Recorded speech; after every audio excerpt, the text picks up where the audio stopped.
लेकिन मणि की कथा यहीं खत्म नहीं होती। जैसे हनुमान जी की पूंछ लंका में बढ़ती जाती है, ये मणि की कथा भी बढ़ती जाती है। सारा माहौल शांत हो गया, सब कुछ ठीक हो गया, भगवान के 3 विवाह हो गए और मणि सत्राजित के पास पहुंच गई। सब कुछ बढ़िया से चल रहा था। लेकिन एक दिन क्या हुआ, 3-4 लोग खड़े थे, आपस में चर्चा कर रहे थे। कौन कौन? अक्रूर जी, शतधनवा इत्यादि 2-3 लोग खड़े हुए थे और ऐसे ही आपस में बातें हो रही थी, जैसे अपन लोग बैठ करके और किसी भी विषय पर कुछ बात करने लगते हैं। तो ऐसे ही बैठे बैठे चर्चा चल रही थी कि चर्चा चलते चलते अक्रूर जी के मुंह से निकल गया कि अरे इस दुष्ट सत्राजित को तो देखो, इसने भगवान के ऊपर, द्वारकाधीश के ऊपर कैसा कलंक लगाया कि पूरे में द्वारकाधीश की कितनी बदनामी हुई। चोरी का आरोप लगाया इस दुष्ट ने। तो बातों ही बातों में अक्रूर जी ने कह दिया कि अगर मेरा बस चलता तो मैं तो इस सत्राजित की गर्दन काट देता, जान से मार देता इसको। अक्रूर जी ने ऐसे ही बातों में कहा। साथ में बैठा था सद्धनवा, उसने सही मान लिया और उसने क्या किया, रात में सोते हुए जाकर के सत्राजित का मस्तक तलवार से काट दिया, सत्राजित को मार दिया। और जो मणि सत्राजित के पास थी वह मणि सत्यधनवा ने चुराई और ला करके अक्रूर जी को दे दी।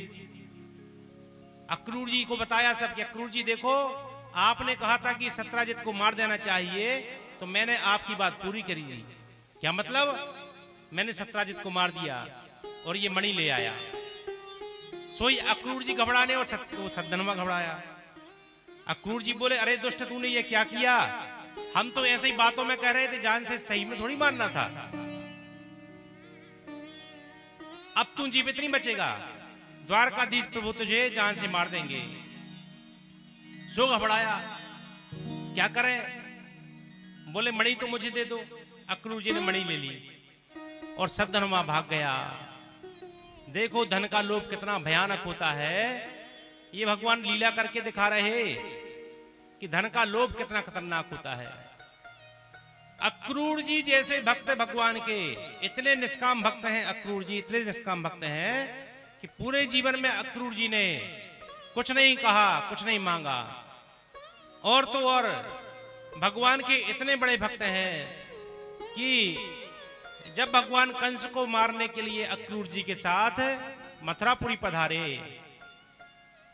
बड़े ध्यान से सुने, अक्रूर जी जब मथुरापुरी पधारे भगवान को लेकर के, तो अक्रूर जी ने भगवान से प्रार्थना की कि प्रभु हमारे घर पर पधारिए।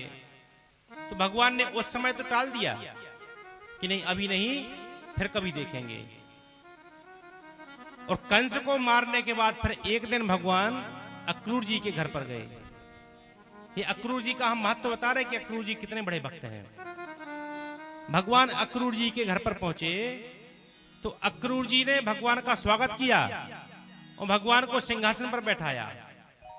अब ठाकुर जी अक्रूर जी को अपना चाचा मानते हैं, लेकिन अक्रूर जी भगवान के वास्तविक स्वरूप को समझते हैं कि ये कौन है, साक्षात भगवान है। इसलिए अक्रूर जी ने सिंहासन पर बैठाया और आरती, पूजा, अर्घ्य आदि से खूब स्तुति की और खूब भगवान का पूजन किया। भगवान ने बढ़िया पूजन करा लिया। पूजन कराने के बाद ठाकुर जी सिंहासन से उठे और अक्रूर जी का हाथ पकड़ा और अक्रूर जी को सिंहासन पर बिठाया और ठाकुर जी चरणों में बैठे। इतने बड़े भक्त हैं अक्रूर जी। भगवान ने अक्रूर जी का हाथ पकड़ा, अक्रूर जी को सिंहासन पर बैठाया। बोले चाचा जी, अब आपने पूजन कर लिया, अब हम पूजन करेंगे। और भगवान ने अक्रूर जी को सिंहासन पर बैठा करके और अर्घ्य, पाद्य आदि से जितना भी पूजन सामग्री, सभी पूजन सामग्री से आरती आदि करके भगवान ने अक्रूर जी का पूजन किया। भगवान ने, और पूजन करने के बाद भगवान क्या कह रहे, बड़ा सुंदर श्लोक है। भगवान कह रहे अक्रूर जी से, नाहिम्यानि तीर्थानि न देवा मृच्छिलामया ते पुनन्त्युरुकालेना दर्शनादेव साधवा। बिल्कुल यही का यही श्लोक पूरी भागवत में 3 जगह आया है। 3 जगह। एक बार भगवान अक्रूर जी से बोल रहे, दूसरी बार कुरुक्षेत्र में जब संत पधारते हैं तो भगवान सभी संतों को संबोधित करते हुए यही का यही श्लोक संतों से कहते हैं। और तीसरी बार भोले बाबा श्री मार्कंडेय ऋषि से 12 स्कंद में यही का यही श्लोक कहते हैं। इसका मतलब क्या है कि भगवान ने 2 बार श्लोक बोल करके पक्की मोहर लगा दी, लेकिन भगवान का मानना है कि जब तक भक्त के मुख से श्लोक ना निकले तब तक पक्का नहीं। तो महान भक्त हैं भोले बाबा, भोले बाबा के मुख से भी यही श्लोक निकलवाया और इस श्लोक पर पक्की मोहर लग गई। श्लोक का अर्थ क्या है? भगवान अक्रूर जी से कहते हैं, ना यम्यानि तीर्थानि न देवा मृच्छिलामया ते पुनन्तिरुकालेना दर्शना देव साधवा। बड़े बड़े तीर्थों में मनुष्य जाता है, गंगा आदि में जाता है, वहां जाके स्नान आदि करता है, तो उसका पुण्य कब मिलता है? जब उस पुण्य का समय आता है। लेकिन ते पुनन्तिरुकालेना, आप जैसे साधु संतों के दर्शन जिस काल में मनुष्य करता है उसी काल में ही भवसागर से तरने का उपाय हो जाता है। आप जैसे संत चलते फिरते तीर्थ हैं, ये भगवान बोल रहे हैं अक्रूर जी से कि आप जैसे संत चलते फिरते तीर्थ हैं। ये सब हमने क्यों कहा कि अक्रूर जी भगवान के इतने बड़े निष्काम भक्त हैं, लेकिन ठाकुर जी हमको दिखाना चाहते हैं कि धन का लोभ कैसा होता है।